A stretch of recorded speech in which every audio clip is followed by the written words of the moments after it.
An inspection is set to take place at one of the borders in the possibility of bringing cattle from Mexico. Hello, I'm Susan Littlefield with the American Ag Network. We talk about this inspection with Brad Kooima of Kooima and Varlick out of Sioux Center, Iowa. Of these entry points, right? This is the farthest western one. This indeed would be the safest one. There's been no incident within hundreds and hundreds and hundreds of miles of screwworm out of that one. That one has a high litmus test of a protocol for cattle that have been going in and out of there prior to the shutdown.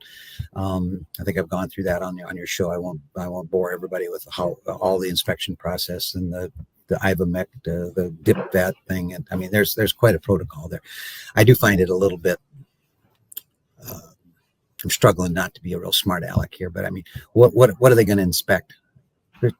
For 11 months, it's been closed other than for a couple of days. I don't know what they're looking for. There it is.